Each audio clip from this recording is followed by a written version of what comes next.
Okay, welcome back. Today we're going to look at zero and negative powers, or zero and negative exponents.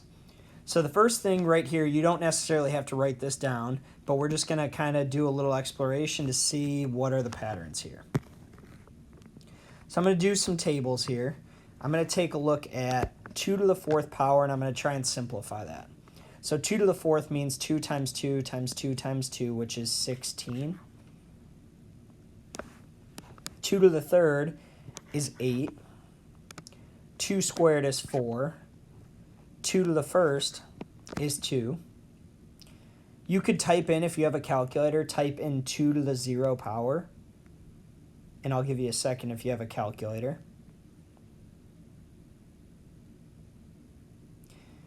If you did type that in, you'll find that 2 to the 0 power is 1. And then also, if you have a calculator, you could type in 2 to the negative 1st power. If you're wondering where the exponent button is on your calculator, there is a caret key that looks kind of like an arrow like that. Okay, so if you type that in, 2 to the negative 1st, you probably got 0.5. I'm going to write it as a fraction, which is 1/2. And then same thing, if you typed in 2 to the negative 2nd, you would have gotten 0.25. So I'm going to write that as a fraction, 1/4. And then 2 to the negative 3rd is equal to 1/8. Okay, I'm going to go through the next couple tables a little bit faster, and hopefully you start to see the pattern. 3 to the 4th power is 81. 3 to the 3rd is 27. 3 squared is 9. 3 to the 1st is 3. 3 to the 0 is 1. 3 to the negative 1 is 1/3. 3 to the negative 2 is 1/9. And 3 to the negative 3rd is 1/27. And then my last one here, 4 to the 4th power would be 256. 4 to the 3rd power would be 64. 4 squared would be 16. 4 to the 1st would be 4. And if you have a calculator, I'm going to give you a second to fill in the rest of those.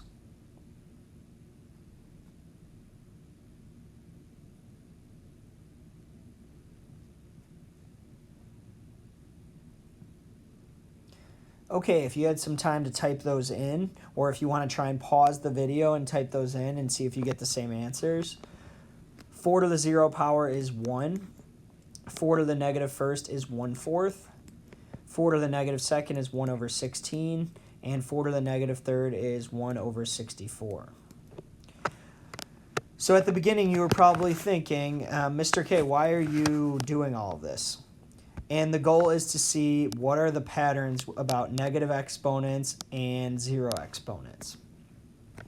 So the first pattern, and again, feel free to write down whatever you think you see, but the first pattern that I notice here is that the numbers are repeating themselves.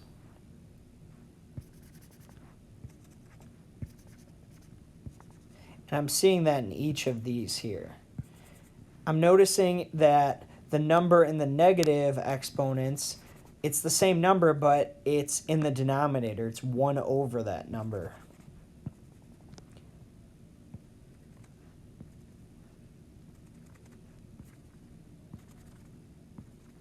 So that's the first thing I'm seeing. And what am I noticing about the 0 power here? You guys could probably see this one right here. Anything to the 0 power is always giving us 1. And like I said before, the negative exponent, it's giving us the same number, but it's just 1 over that number. So the question, is that always true? And the answer is yes with negative exponents and yes with the 0 power. Okay, so we're going to actually take a look at simplifying the problems now. So the first thing I'm going to look at here is, what if I had 5/4 divided by 5/4? Just like I did the other day, we're going to expand this out. 5 to the 4th power means 5 times 5, 4 times. Same thing, 5 to the 4th. And what happens here is 5 divided by 5 is 1, so I can just cancel each of these pairs out, and I'm not left with 0, I'm left with 1. 5 divided by 5 is 1. So now think back to what our shortcut was when we divided exponents with the same base. When we used the quotient rule, we said that couldn't you subtract the exponents? That was the shortcut, and keep your base. Well, what is 4 minus 4? It's 0. And didn't we just say that anything to the 0 power is 1? These are actually the same thing. So that's one way that you can show that anything to the 0 power is 1. Okay, and I shouldn't say anything, any non-zero number. So you can't have 0 to the 0 power, but any non-zero number raised to the 0 power is equal to 1. Okay, so taking a look here, x is a non-zero number, so x to the 0 power is just 1. Now, one easy mistake that's easy to make is when you see anything to the 0 power, instantly just writing 1. And for some cases that's true, but like number 2, you have this 3 as a coefficient. So we actually have 3 times x to the 0 power. That's what this means. We know x to the 0 power is 1, but we can't change the 3 to 1 because it's just the coefficient. So we actually have 3 times 1, which is 3. This next one is one of my favorites. When you put a bunch of stuff inside a parenthesis that's all being raised to the 0 power. Well, if it's all inside that parenthesis being raised to the 0 power, guess what? The answer is just 1. It's an easy problem. Those are kind of the ones you hope for right there. And then in number 4 here, notice I have a quotient rule problem. So this is similar to what we did before. So I'm going to divide my coefficients first. I have 4 divided by negative 2, which is negative 2. Now I have x to the 0 power. Well, anything to the 0 power is 1. And I'm not going to write negative 2 times 1 because I know that's negative 2. So essentially, it's like it's not there. You can just cancel it out. And then we have y to the 8th divided by y to the 5th. So quotient rule, we subtract the exponents when the bases are the same. 8 minus 5 is 3. And there's our problem. Okay, so right there is your 0 exponent property. And then last one is, now what if we have negative exponents? So just to kind of show you what's going on here, I'm going to expand out x to the 4th over x to the 6th. X to the 4th is x times x 4 times. And x to the 6th is the same thing 6 times.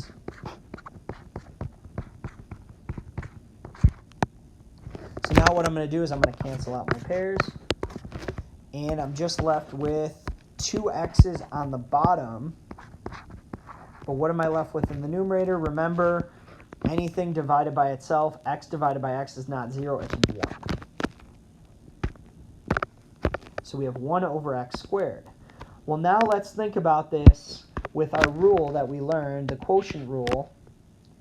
If we have the same bases, couldn't I have subtracted those exponents? And 4 minus 6 would have been negative 2. So what we're saying here is x to the negative 2nd power is the same exact thing as 1 over x squared. And that's similar to what we found up top here. Whenever we changed the exponent to negative, it was the same number, but it just moved to the denominator and we put a 1 on top. Okay, so the negative exponent property for any non-zero number a and any integer n, the following statements are true.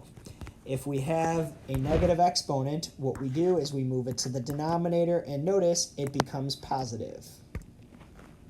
Same thing, if we start with a negative exponent in the denominator and move it to the numerator, it becomes positive. So what I like to say is whenever you have a negative exponent, you cross the line and change the sign. So say, for example, I had 3 to the negative 2nd. What I'm going to do is, since that's in the numerator, I'm going to cross the line and change the sign. I need a 1 on top. If I had the negative exponent in the denominator, I'm going to cross the line, so I'm going to move it to the numerator and change the sign. So you do not want any negative exponents in your answers. So our goal is always get rid of negative exponents. Okay, so taking a look here at example 2, x to the negative 5th power. What I'm going to do is I'm going to move the x to the negative 5th. I don't want the negative exponent. I'm going to move it to the denominator and make it positive. I need my 1 on top. That's it. Here, it's very easy to move everything to the denominator, but is the 4 being raised to the negative 3? It's actually not, because it would be if I went like this. But the only thing that's being raised to the negative 3 power is the n. So what I'm going to do is I'm just going to move this to the denominator, and I'm going to leave the 4 on top. So I got rid of my negative exponent. And that's your whole goal here. Next one, I have u to the negative 2nd. I know I have to get rid of the negative exponent, so I'm going to cross the line and change the sign. My v to the 3rd is not negative, so that just stays up top. And then my last one over here, I have x to the negative 4th, z to the negative 2nd. They're both negative, so they both need to go to the denominator to become positive. Whoops. Become positive. And I need my 1 up top. And that's it. That's negative exponents right there. Okay, so I'm just going to go over a couple examples when we kind of mix it all together. And feel free to pause this video and try any of these problems and click play when you're ready to check your answers. Or feel free to watch along, write down whatever you need. Hopefully this helps. So the first thing I'm looking for here is I'm looking for anything I can simplify. I don't see any of the same bases. I don't see any coefficients to reduce. All I see is a negative exponent. So what I need to do is I need to get rid of that negative exponent. How I get rid of it is I move it to the denominator and make it positive. Everything else just stays in the numerator. It wasn't a negative exponent. That's it.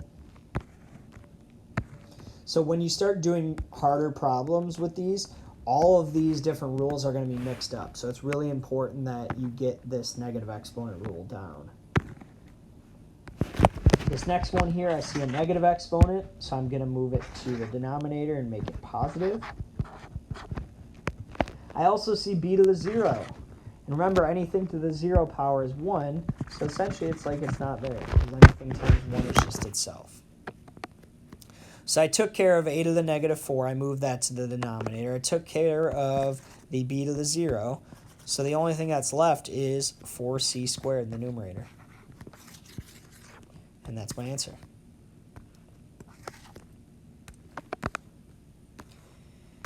And now taking a look at number 3, I see I have a negative exponent, but be careful here. Don't move this to the denominator right away, because we have something that's happening here. See how we have this whole parenthesis being raised to the 0 power? And if you remember from up top, anything that's raised to the 0 power is 1. So that whole thing is 1. That negative exponent's gone. We didn't have to do anything. And then we just have negative n times 1, which is negative n. So I said that's kind of like best case scenario right there. Whenever you have parentheses and kind of a lot of stuff going on and it's all being raised to the 0, that's nice because it reduces quickly.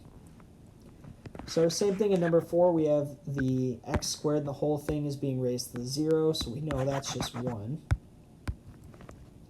Or it's like it's not there. Really don't need to put 1 times.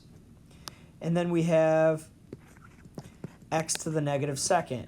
The 2 is not being raised here to the negative 2nd power. It's just the x. There's no parentheses. So I need to move that to the denominator and make it positive. And then 1 times 2 is just 2. And that's it for that problem. And last two problems here. Again, I see a negative exponent. One mistake that I've seen students in the past make is they want to move this negative 2 to the denominator. But you don't have to move that negative 2 to the denominator because it's not an exponent. It's the negative exponent rule. It's not negative coefficients. That coefficient, it doesn't matter if it's negative. That could stay. It's only the exponents. So I'm going to move the x to the negative second to the denominator and make it positive. So I don't have to worry about that. Y to the 0 is just 1. Don't have to worry about that. So I just have my negative 2z to the 5th in the numerator. And then last problem here, similar to the one above, I have all of this being raised to the 0, so that's just 1. And then I have x to the negative second, so I want to make that positive, so I'm going to move it to the denominator and make it positive. 1 times 4 is 4, so I have 4 over x squared. And that's it for your negative exponents and your zero exponent rule. So hopefully this helps. And if you have any questions on this, feel free to let me know.